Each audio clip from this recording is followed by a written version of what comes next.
My name is Nora Callahan, and I am 28 years old. For 20 years, my mother stood in every kitchen, every church hallway, every school parking lot, and told anyone who would listen that she was sacrificing everything for my older sister Diane. That Diane was the one who needed help. That Diane was the one with the talent, the potential, the future worth funding. That I, quiet, steady, unglamorous Nora, was fine. Nora is fine. Nora always lands on her feet. Nora doesn't need us the way Diane does. What my mother never mentioned, what she had been carefully, methodically making sure no one would ever find out, was where the money was actually going. Not to Diane's dance academy, not to Diane's college fund, not to the vocal coach, or the headshots, or the Manhattan auditions, or the acting conservatory brochure that lived on our refrigerator for 4 years like a shrine. The money was going somewhere else entirely. And on a Tuesday morning in March, in a notary's office that smelled like old carpet and printer ink, with my mother sitting 3 feet away from me in a gray wool coat she'd had since 2009, a woman named Patricia Hollins read a document out loud that made my mother's left hand start shaking on the table. She didn't cry. My mother has never cried in front of me in my entire life, but her hand shook, and that was enough. If you have ever been the child in your family who was told you were fine, while watching money and attention and love pour in one direction, always the same direction, never yours, I want you to stay with me for this one. Because what I found out that Tuesday wasn't just about money. It was about 20 years of a story I had been living inside without knowing someone else had written it. I'm Nora. This is what happened when the story finally ran out of pages. Before I tell you what was in that document, I need to take you back to where this started. Not to the notary's office, not even to last year. I need to take you back to a Tuesday in October, 17 years ago, when I was 11 years old, and I came home from school to find my mother sitting at the kitchen table with a manila folder and a look on her face I had never seen before. The look was not grief. It was not worry. It was something closer to calculation. Our house in Crestwood, Ohio was a 4-bedroom colonial on a street called Maple Run that had no maples and didn't run anywhere. My father, Gerald Callahan, had bought it in 1999 with a Veterans Administration loan and a handshake from a real estate agent he'd known since high school. He worked as a floor supervisor at the Meridian paper plant in Steubenville, and he came home every evening smelling faintly of processed pulp and the specific kind of exhaustion that lives in a man's shoulders. My mother, Carol Callahan, née Whitmore, had grown up in Pittsburgh in a house where money was discussed the way weather was discussed, constantly, anxiously, with the understanding that it could change at any moment and probably would. She had worked as a dental hygienist until Diane was born in 1993, then stopped, then went back part-time when I arrived in 1996, then stopped again when she decided, sometime around 2001, that managing the household was a full-time occupation that deserved full-time attention. My sister Diane was 7 years older than me. She is the fact around which everything else in our family organized itself, the way a planet organizes the orbit of everything nearby. Diane was beautiful in the way that makes adults stop in the middle of conversations and stare. She had my mother's cheekbones and my father's dark eyes, and a quality that I can only describe as luminosity. She seemed lit from within, especially when anyone was watching. When Diane was 9, she saw a production of Annie at the Crestwood Community Theater and told my mother she wanted to be on stage. My mother enrolled her in dance classes the following Monday. By the time Diane was 12, she was in voice lessons, acting workshops, and a regional youth theater program that required a 45-minute drive each way, 3 days a week. I was 5 years old when Diane's performance career began. By the time I was old enough to notice anything, the shape of our family was already fixed. Diane performed. My parents drove, paid, applauded, drove again. I did homework at the kitchen table and tried not to get in the way. I want to be careful here, because I am not telling you that my childhood was miserable. It wasn't. My father was a quiet, steady man who coached my soccer team for 2 seasons and made very good pancakes on Saturday mornings and called me his steady one in a tone that I believed, for a long time, was a compliment. My mother packed my lunches and helped me with history projects and came to my school concerts when she didn't have a conflict with Diane's schedule. What I'm telling you is that I understood, from a very young age, where the center of gravity was, and I had learned, the way all children in my position learn, to orbit quietly without taking up too much space. The Tuesday I came home to find my mother at the table with the folder, Diane was 15 and had just been accepted to a summer intensive program at the Belvoir Terrace Arts Camp in the Berkshires. The tuition was $4,200, not including transportation. My mother looked up when I dropped my backpack by the door. She said, without preamble, "We're going to need you to understand something about money this year, Nora." I was 11. I sat down across from her. She explained, in the patient, slightly performative tone she used when she wanted to seem like she was confiding in me rather than informing me, that things were going to be tight. That Diane's program was a once-in-a-generation opportunity. That my father's hours at the plant had been reduced. That they were going to have to make some adjustments. The adjustments, as I came to understand them over the following weeks, meant the following. Diane's summer program would be paid for. My planned soccer camp, which cost $450 and which I had been looking forward to since February, would not happen this year. My mother said she was sure I understood.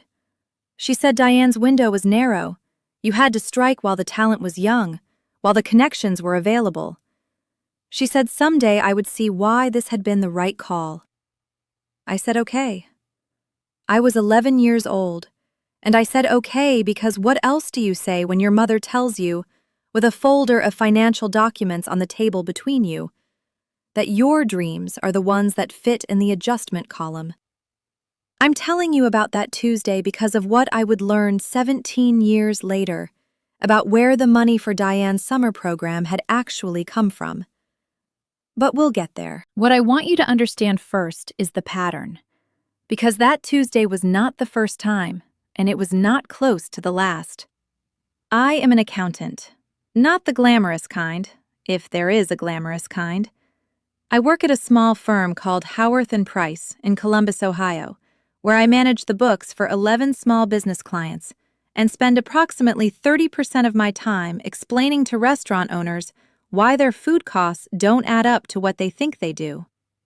I have been there since I graduated from Ohio State with a degree in accounting in 2019. I make $61,000 a year.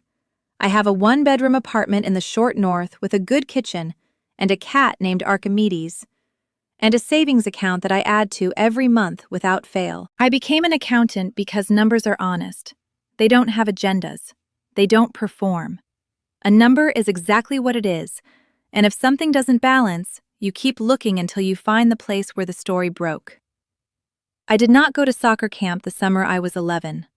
I did not go the summer I was 12 either, though by then the reason was no longer Diane's Berkshires program, but rather the deposit on a new set of headshots taken by a photographer in Pittsburgh who charged $900 for a half-day session. When I was 13, the reason was the vocal coach my mother had found in Cleveland, $350 per session, twice a month. When I was 14, it was the conservatory audition trip to New York. Flights, hotel, 2 nights, meals. When I was 15, it was the conservatory itself, which Diane did not ultimately attend, because by then she had decided that acting wasn't her path after all, and she wanted to focus on music. I want to be very precise here because I am an accountant, and precision is how I show respect for the truth. I am not telling you that my parents did nothing for me. They paid for my school supplies, and my soccer cleats, and my braces, and the AP exam fees, and the application fees for the 6 colleges I applied to. They paid for 3 years of my undergraduate education at Ohio State before I took over with scholarships and part-time work. They were not neglectful parents in the clinical sense of the word. What I'm telling you is that there was a pattern, and the pattern had a direction. And the direction was always, without exception, toward Diane. By the time Diane was 23 and I was 16, the music career had not materialized. There had been a local recording project that cost $11,000 and produced 64 copies of a CD that most of our relatives accepted politely and never listened to. There had been 2 more summer programs, a performance coach in Pittsburgh, a relationship with a music producer in Nashville that required 3 trips over the course of 8 months, and a move to Nashville itself at 21 that lasted 14 months before Diane came home. When Diane came home, my parents sat her down in the living room with a cup of tea and told her they were proud of her for everything she had tried. My mother said some people's gifts were meant to be shared differently. My father said the important thing was that she'd gone after it, and not everybody could say that. I was in the kitchen doing homework. I heard all of it through the pass-through. No one asked me anything. 2 months later, Diane enrolled in a medical billing certification program at the local community college. My mother told her church friends that Diane had discovered a passion for healthcare administration. The conservatory brochure came down from the refrigerator. In its place, my mother put up a photo from Diane's first community theater production, age 12, her face bright under the lights, her arms spread wide. I graduated from Crestwood High School in June of that year with a 4.1 GPA, a regional merit scholarship offer from Ohio State, and a letter of commendation from the mathematics department. My parents came to graduation. My mother took photographs. My father shook my hand and said he was proud. That fall, they drove Diane to her certification program orientation and bought her a new laptop for the coursework. I moved to Columbus with 2 suitcases and a used laptop I'd bought with babysitting money, and I did not say a word about the discrepancy because I did not yet have a word for what the discrepancy was. My father died in November of 2021. Coronary artery disease. Sudden. The way those things sometimes are. He was 63. He had just retired from Meridian Paper 6 months earlier and had been planning, he told me on the phone 2 weeks before he died, to build a raised garden bed in the backyard. He never built it. I drove home for the funeral and stayed for 2 weeks. My mother was, I want to choose this word carefully, efficient in her grief. There were things to be arranged, phone calls to be made, accounts to be located. She moved through those 2 weeks with the competent, slightly compressed energy of a woman who had spent decades managing a household and knew how to manage this, too. Diane flew in from Cincinnati, where she had been living since 2019 with her boyfriend Marcus, who sold commercial real estate. She cried more visibly and more often than my mother. She held my mother's hand at the funeral. She gave the eulogy. I did not give the eulogy. No one asked me to. I read a poem, because my mother mentioned 3 days before the service that it would be nice if I did something, and a poem was the thing I could prepare on short notice. After the service, after the reception, after the relatives had driven back to Pittsburgh and Indiana, and that one cousin who lived inexplicably in Flagstaff, Arizona, my mother sat down with me and Diane at the kitchen table and said she wanted to talk about practical matters. My father had a life insurance policy, $250,000. It would go to my mother as beneficiary. There was the house, which was paid off. There was his pension, which would convert to a survivor's benefit. There was a savings account with approximately $42,000. My mother was going to be financially stable. I was glad. I told her so. What she told me that evening, which I filed away in a part of my mind that I would not return to for almost 2 years, was this. She and my father had taken out a home equity line of credit in 2018, and there was an outstanding balance of approximately $38,000. I asked her what the money had been used for. She said, "Various things. You know how these things add up. I said, Of course. And I drove back to Columbus the next day and went to work and thought about my father's raised garden bed and did not think, for a long time, about the home equity line of credit. Here's what I know now about numbers. They are patient. They wait for you. You can ignore a balance for 2 years and it will still be there when you're ready to look at it. Exactly what it always was. Unchanged. Waiting. I started looking in January of 2023. I'm going to tell you what triggered it. It was not a dramatic moment. It was a Tuesday evening in January, and I was doing my own tax preparation. I do my own taxes, obviously. I'm an accountant. And I was going through my records for charitable contributions, and I found a receipt from 2019 for a $200 donation I had made to a GoFundMe that my mother had shared on Facebook. The GoFundMe had been for Diane's dental work. She had needed a crown and a root canal, and Marcus's insurance didn't cover it, and she was between jobs. The donation had been my mother's suggestion, forwarded to me and 12 other family members and several of my mother's church friends. I sat with that receipt for a while. Then I opened a spreadsheet, because I am who I am. I started with what I could remember. I am a person with a good memory for numbers, which is both a professional asset and, occasionally, a burden. I went back as far as I could reliably go. The soccer camp I didn't attend, $450. The one the summer after, $480. The birthday money my grandmother had sent every year that my mother deposited for safekeeping until I was old enough for a bank account. I had never seen a deposit statement. I estimated $600 over 6 years, conservatively. The car I had wanted at 17? My parents said they couldn't afford a second car, so I took the bus to my after-school job at the pharmacy for 2 years. Diane had been given a car at 17. I kept going. The spreadsheet grew. I want to be clear. I was not building a legal case. I was not planning anything. I am a person who responds to confusion by counting, and I was confused, and so I was counting.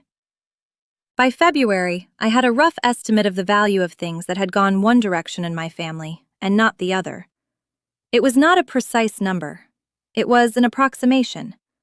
But the approximation was large enough to make me sit very still at my kitchen table for a long time, with Archimedes in my lap and the spreadsheet open on the screen. The number was somewhere in the range of $80,000 to $100,000. Over 20 years. The money my parents had spent on Diane's career, the programs, the coaches, the recording project, the Nashville trips, the headshots, the conservatory auditions, versus what they had spent on anything remotely comparable for me. $80,000 to $100,000. I'm an accountant. I know that a rough estimate is not a finding. I know that family finances are complicated, and that parents make choices, and that not everything can be reduced to a ledger. But I also know that a pattern that runs 20 years in one direction is not a coincidence. It's a policy. I closed the spreadsheet. I made tea. I sat with Archimedes for a long time. Then I opened the spreadsheet again and started a new tab. This one was labeled, What I Don't Know. What I didn't know was where the $38,000 from the home equity line of credit had gone. I thought about this for 3 months before I did anything about it. I am not an impulsive person.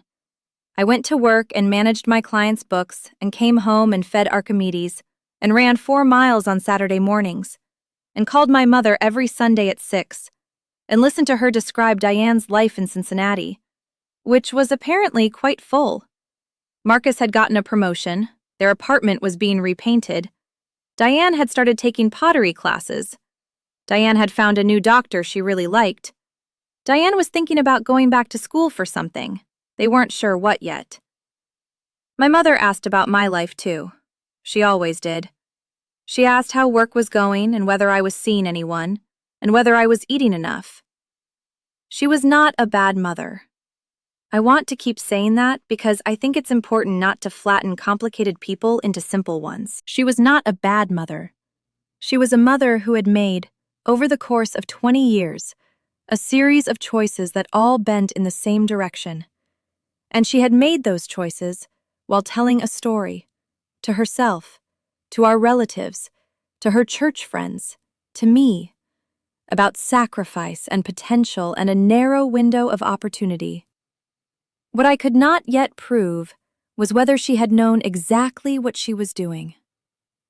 In April of 2023, I called my father's old accountant, a man named Dennis Fowler, who had done the Callahan family taxes for 15 years and who I had met twice at Christmas parties.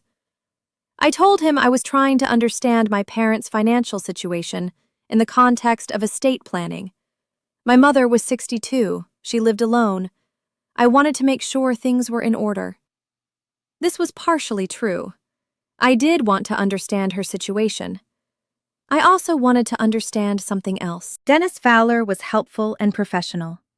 He told me that, yes, he'd prepared the Callahans' taxes through the year my father passed. He could not share detailed information without my mother's authorization, but he could confirm some general things. He confirmed that the home equity line of credit had been opened in 2018. He confirmed the approximate balance at the time of my father's death. He confirmed that there had been, over the years, some financial complexity in the household. His word was complexity, and he said it in the careful tone of a man who has seen things he would prefer not to specify. I asked him if he knew what the HELOC had been used for. He paused. He said he wasn't in a position to go into specifics. He said he would suggest that if I had questions about my parents' finances, I might want to look at the public property records for Cuyahoga County, where my parents had owned a rental property between 2011 and 2019. I said, "I'm sorry?" He said he had said what he could say, and he wished me well. I looked up the Cuyahoga County property records that evening. There it was, a condominium on Westlake Avenue in Lakewood, Ohio, purchased in 2011 for $214,000, sold in 2019 for $178,000. A loss, because the market had done something unexpected to the Lakewood condo market in that particular window, and because, as I would later learn, the property had needed a new roof and the assessment had not gone well. My parents had owned a rental property for 8 years. I had not known about it. I want to pause here and tell you what that felt like, because I think it deserves a pause. I was 26 years old when my father died. I was 27 when I found out about the rental property. I had spent my entire adult life carefully managing my own finances because I had understood, I had been told, in 100 small ways, that the understanding was correct, that money was tight in my family, that there was only so much to go around, that the choices they made were the only choices available to them. They owned a rental property for 8 years. I sat with that for a long time, too. Then I kept looking. The property had been purchased with money from 2 sources: a refinance of the family home in 2011 that pulled out cash equity, and a personal loan from my maternal grandparents, who had died in 2014 and 2016 respectively. The grandparents' loan did not appear in any document I could access, but it appeared in a conversation I had 2 weeks later with my Aunt Patricia, my mother's older sister, who lived in Akron and who I called under the pretext of checking in. My Aunt Patricia, who had the quality of a person who has been carrying a heavy bag for a long time and is mildly relieved when someone finally notices, told me a number of things in that phone call.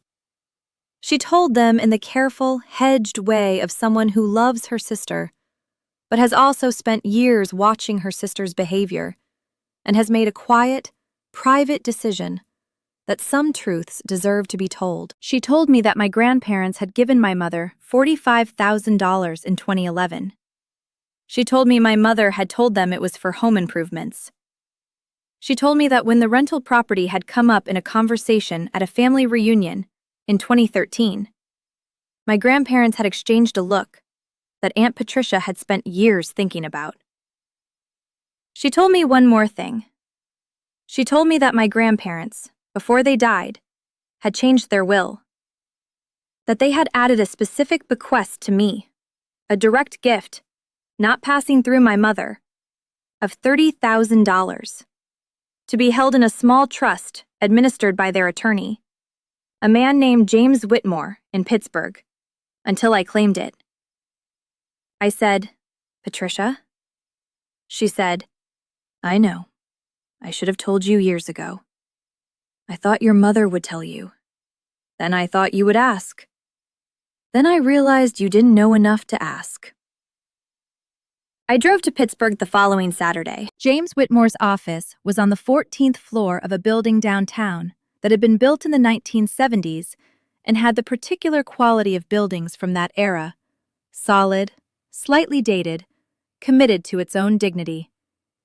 He was a small man in his late 60s, with wire-rimmed glasses and the organized desk of a person who has never once lost a document.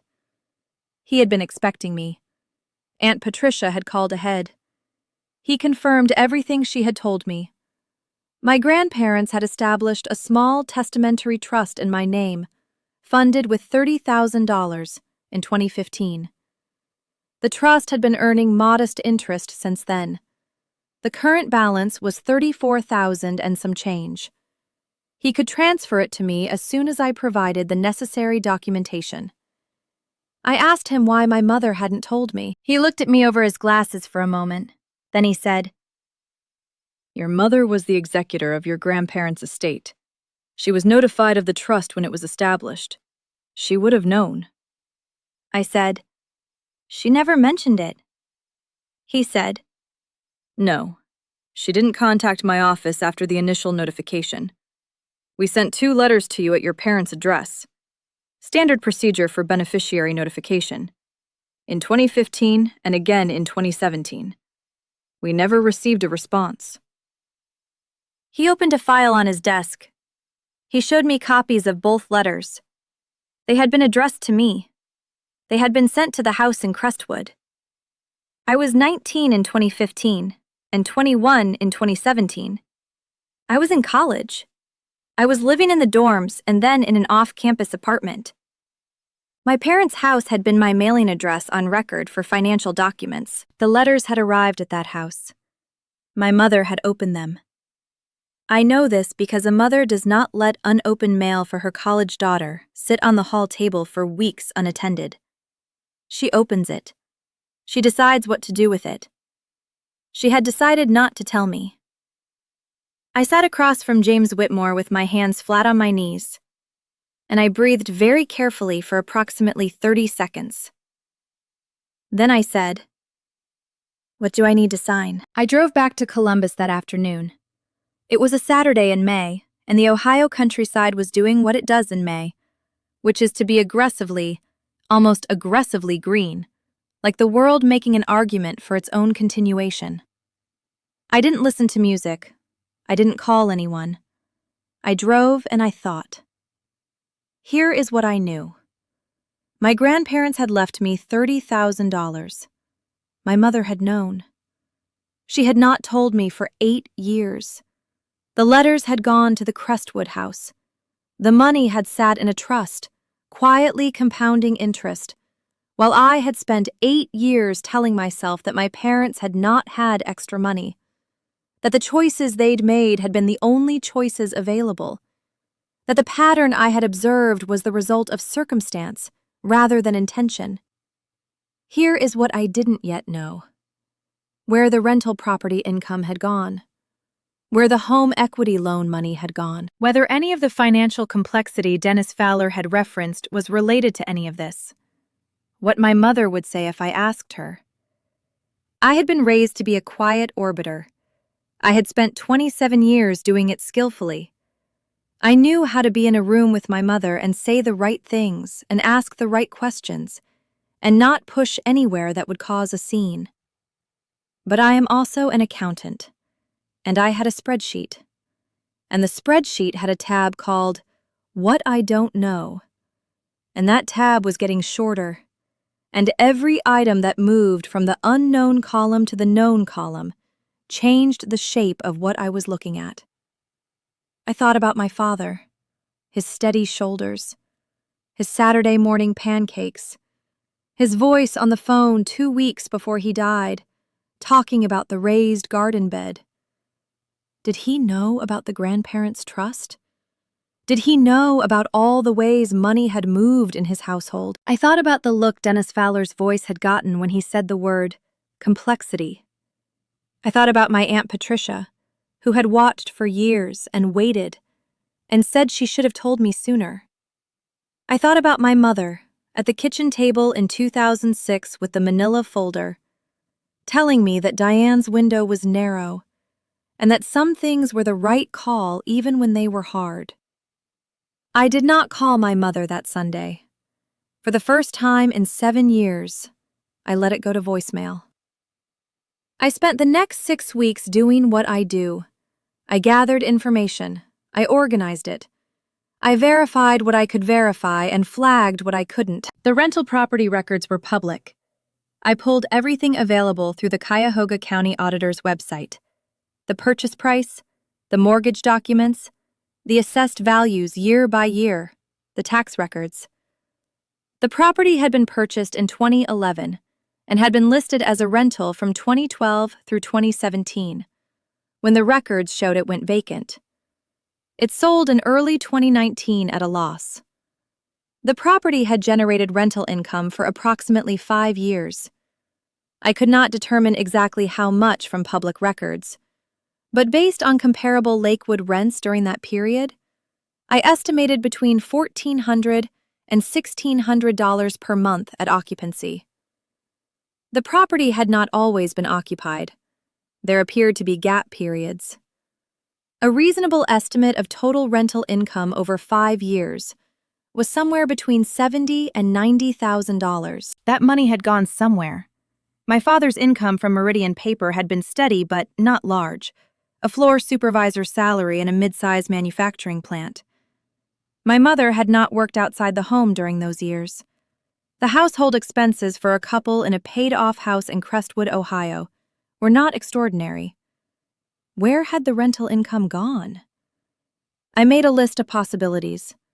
The most straightforward answer was living expenses and Diane's career. The recording project in 2014, which I now knew had cost $11,000, not the couple thousand my mother had once mentioned. The Nashville trips from 2015 to 2017, 3 trips, 2 of which I knew about and 1 of which I had just learned about from a credit card statement Aunt Patricia had photographed for me from a box of my mother's papers she had helped pack after my father's death. The Nashville trips totaled, between flights and hotels and the producer's fees, approximately $22,000. I added these numbers to my spreadsheet. I'm going to tell you something about being an accountant that people who are not accountants sometimes don't understand. The goal is never to prove a particular answer. The goal is to follow the numbers until they tell you what they actually are. You don't go in with a conclusion and build toward it. You go in with a question and let the math do the answering. My question was, where did the money go? The math was starting to answer. There is a woman at my firm named Greta Vance. She is 54 years old, and she has been a CPA for 28 years, and she has the specific quality of someone who has seen every variety of human financial behavior and has arrived, through that experience, at a deep and unshakable calm about all of it. She is the person at Howarth & Price who handles the complicated clients, the ones with family businesses and contested estates, and the kind of books that require not just accounting skills, but a particular tolerance for what she calls the stories people tell themselves about money. I didn't tell Greta everything, but in July of that year, I told her enough. We were eating lunch in the break room, and she asked me how I was doing. Not the automatic, "How are you?" of office small talk, but the version with eye contact. and I told her I was working through something personal that was also somewhat financial, and I wasn't sure what to do next. She listened. She asked 3 questions, and the 3 questions were exactly the right ones.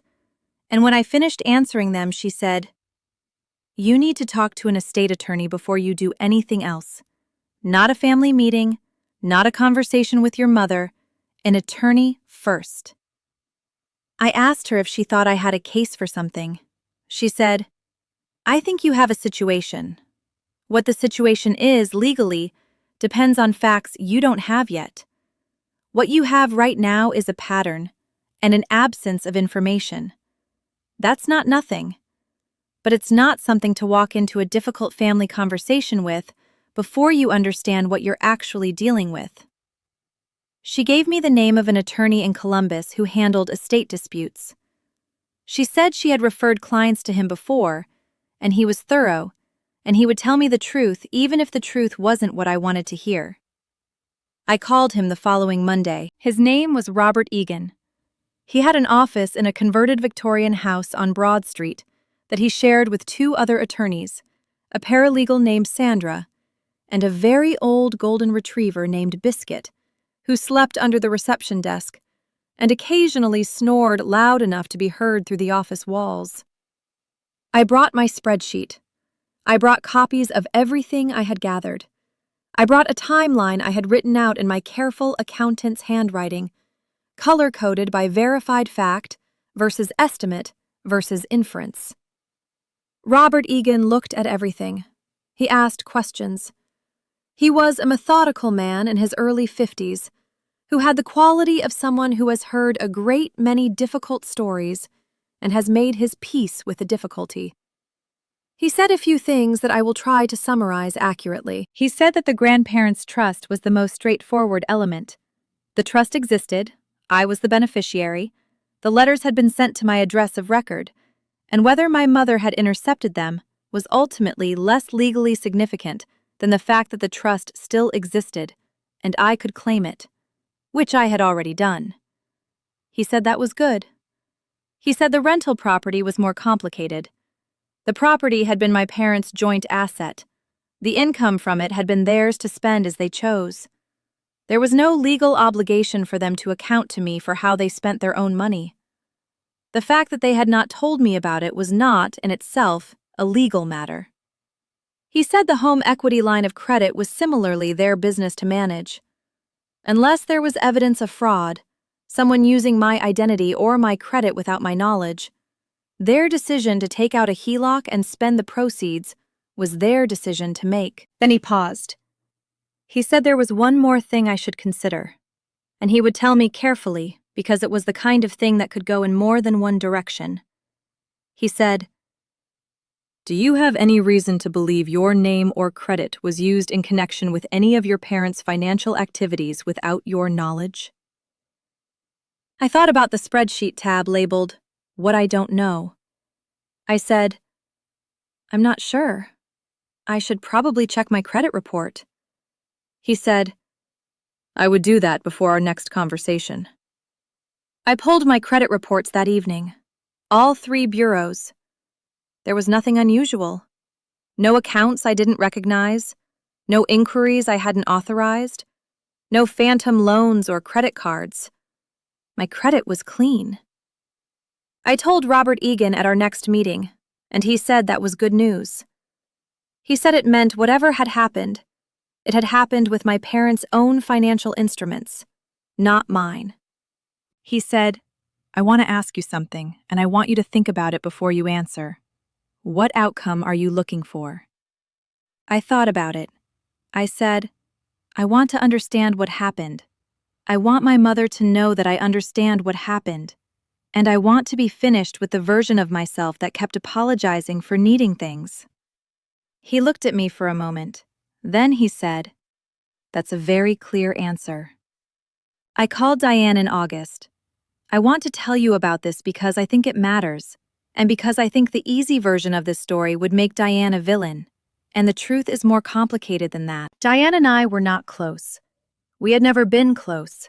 The 7-year age gap, The years of competing for attention from the same limited supply, the different orbits we'd settled into.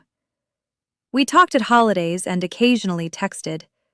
She sent me a card when I passed my CPA exam. I sent one when she and Marcus got engaged. And when they eventually didn't get married after all, I sent a different kind of note. I called her on a Sunday evening, and I said I needed to talk to her about some things I'd been looking into regarding our parents' finances. There was a pause. Then she said, "Okay." I told her about the trust. I told her I'd found out about the rental property. I told her I had been doing some math. Another pause. Longer. She said, "How much math?" I said, "Enough." She was quiet for a while. Then she said something that I had not expected. She said, "Nora, I need to tell you something, and I need you to hear it not as an excuse, but just as information." She told me that she had known, since she was approximately 20 years old, that our mother's financial accounting of things was not always, her word was, consistent. She said she had understood for years that money moved in their household in ways that didn't always match the explanations given. She said she had benefited from it, and she knew she had benefited from it, and she had spent years in a kind of low-grade discomfort about that benefit that she had never known how to address. She said she had not known about my grandparents' trust. She said, and this is the part that landed with the most weight, "Mom used to tell me you didn't want more, that you were the self-sufficient one, that you were fine without the things she was doing for me. And I wanted to believe her because it was easier than the alternative." I said, "What was the alternative?" She said, "That she was making you smaller, so there would be more room for me." We talked for an hour and 40 minutes. It was the longest conversation Diane and I had ever had. At the end, I asked her if she would come with me when I talked to our mother. I told her I wasn't going to make it an ambush. I was going to ask my mother to meet with me and with the attorney, and I wanted Diane to be there. She said she would come. I wrote my mother a letter. I am better in writing than in person when the stakes are high, and the stakes were high. And I wanted to say what I meant precisely. The letter was 4 pages. I did not send it before the meeting. I wrote it for myself, the way you sometimes need to write something to understand what you actually think about it. In the letter, I wrote about the soccer camp. I wrote about the headshots and the Nashville trips and the recording project. I wrote about the home equity line and the rental property. I wrote about the trust. I wrote about the 2 letters that had gone to the Crestwood house and never reached me. I wrote about the Tuesday when I was 11, and I sat across from my mother at the kitchen table with the manila folder between us. And she told me some things were the right call, even when they were hard. I wrote about what it had cost me.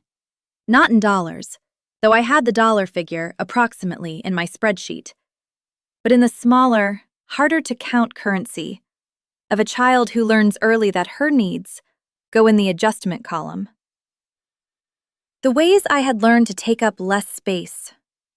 The years I had spent apologizing, implicitly, for needing anything at all. The particular loneliness of being told, "You are the strong one," as a way of not having to offer you any strength. I wrote, "I am not telling you this because I want to punish you. I am telling you this because I am finished pretending I did not see it. The numbers are there. The pattern is there. And I deserve to say out loud that I saw it, even if you never intended to be seen." I did not send the letter. I kept it. I brought it to the meeting, and I kept it in my bag. My mother agreed to the meeting without much difficulty, which surprised me. I had expected resistance. I had prepared for the possibility that she would refuse, that she would say there was nothing to discuss, that she would perform the mild, patient offense of a woman who is being accused of something she finds beneath her dignity to address. Instead, she said, when I called to ask, "All right, Nora, if this is something you need." If this is something you need. 6 words that managed to locate me, even then, in the position of the one who was asking for something. We met on a Tuesday morning in the office of Robert Egan on Broad Street. Biscuit, the golden retriever, was asleep under the reception desk. My mother arrived in her gray wool coat that she'd had since 2009. Diane came from Cincinnati the night before and stayed in my apartment. She was quiet in the car on the way there. She held a paper cup of coffee with both hands and looked at the passing streets. My mother greeted Robert Egan with the particular warmth she reserved for professional men of a certain age. A warmth that was not fake exactly, but that had a slight quality of performance to it. The warmth of a woman who knew how to be received well in rooms like this. She shook his hand. She sat down. She folded her hands on the table. Robert Egan said he was going to review some documents with us and ask some questions. He said the purpose of the meeting was to understand and to have an honest conversation, not to establish a legal claim or to make accusations. He said he hoped we could approach it that way. My mother said, "Of course." He started with the trust. He had a copy of the original documents, the beneficiary designation, the 2 letters. He laid them on the table and said he understood that these letters had been sent to the Crestwood address in 2015 and 2017. He asked my mother if she recalled receiving them. The first time in my life I ever saw my mother's hand shake was at that table. It was small. It was just the left hand, the one resting on the table, and it trembled for perhaps 3 seconds before she became aware of it and stilled it. She looked at the documents. She said, "I may have seen something like this." Robert Egan said, "Can you tell me what you did with them?" She said, "Nora was in college. She was focused on her studies. I didn't want to complicate things with financial matters." I said, "Mom." She didn't look at me. Robert Egan said, "The trust was valued at $30,000 at the time of establishment. With interest, it's approximately $34,000 today. Nora has already claimed it. I want to make sure that piece is clear to everyone." My mother said, "I know." Diane said from the other side of the table very quietly, "Mom, did you know the whole time?" My mother looked at Diane. Something crossed her face that I do not have a precise word for. Not guilt, exactly. Not regret. Something more like a woman who has been carrying a specific shape of thing for a long time and has just been asked to set it down and doesn't quite know how. She said, "I was trying to protect you both." Diane said, "From what?" My mother said, "From having to think about money all the time. From the worry of it." I said, "Mom, I thought about money all the time. I thought about it because I never had enough of it, and I thought that was because there wasn't any to be had. I built my entire financial life on the assumption that we were a family without margin. I didn't take risks I might have taken. I didn't ask for things I might have asked for, because I believed the story." My mother looked at me. It was a long look. I held it. She said, "You were always so capable, Nora." I said, "That's not an answer." Robert Egan let the room be quiet for a moment. Then he walked through the rest of it, calmly, methodically. The rental property, the income from it, the home equity line, and where, as best as the record showed, the proceeds had been used. He did not editorialize. He presented numbers the way I would have, cleanly, without inflection, letting them say what they said.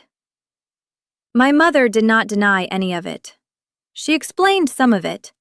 Diane's career had required investment. Some risks had not paid off. Hindsight was a different thing from intention. She said she had always believed Diane had a gift. She said she had always believed I would be fine. Diane said, "She was fine because she made herself fine. That's not the same as being fine." My mother looked at Diane with an expression that was the most human I had ever seen on her face. She said, "I know the difference." That was the thing that surprised me most. Not the shaking hand, not the documents on the table, not even the trust I hadn't known about for 8 years. It was those 4 words. I know the difference. Because they meant she had always known. I'm going to tell you what the meeting produced in practical terms, because I think you deserve the practical terms. My mother agreed to 3 things. The first, she would contribute $20,000 from the life insurance proceeds to a fund that she acknowledged represented partial restitution for the value I had not received. Robert Egan drafted a simple letter of acknowledgement. She signed it. The second, she would not contest the trust disbursement or make any claim on it. She acknowledged in writing that the trust had been my grandparents' gift to me, that she had received the notification letters, and that she had not passed them along. The third, she would have one conversation with me, alone, without attorneys or Diane, in which she would answer any questions I asked. She agreed to this without being asked. She brought it up herself, at the end of the meeting, in a voice that was quieter than her usual voice. We had that conversation 2 weeks later, at her kitchen table in Crestwood. She made coffee. She sat across from me in the same chair she had always sat in. I asked her everything I wanted to ask. She answered. Not always the way I wanted, not with the specific remorse I had spent some portion of the last year imagining. She is not a woman built for a certain kind of reckoning, the dramatic, specific, I was wrong about everything kind. She is a woman built for management, for efficiency, for the story that gets you through. But she answered. And in the answers there were truths I had needed. She told me she had believed, genuinely, that I was more resilient than Diane. She told me that belief had made it easier to justify what she had done. She told me that she had understood somewhere, but the justification was not entirely honest, and that she had found ways not to look directly at that understanding. She told me that when my grandparents set up the trust, she had thought, and she paused here, and found the exact words. She had thought that if I knew about it, I might feel differently about the family's financial situation, and she didn't want to disrupt the equilibrium. I said, "The equilibrium where you were managing everything and everyone believed you." She said, "Yes." She did not say she was sorry in those words. She said, "I made choices I would make differently." She said, "I see what it cost you." She said, "You didn't deserve to be the one who adjusted." It wasn't everything, but it was more than I had expected. And in some ways, it was more than a simple apology would have been, because it was specific, and it was real, and she knew, as she said it, that I was going to hold on to it. I am going to tell you where things stand. Not as a triumphant ending. This is not that kind of story. But as an honest accounting, which is the only kind I know how to give. I claimed the trust. $34,000 and some change. I put $20,000 into an investment account and used the rest to pay off the last of my student loans. My mother sent the $20,000 she had agreed to. I put it in the same investment account. I did not get everything back. The rental income, the years of her career and not mine, the soccer camps, and the car at 17, and the 2 letters I never received.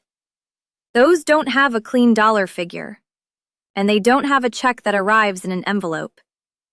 They are just what they are, part of the ledger. But the ledger is different now.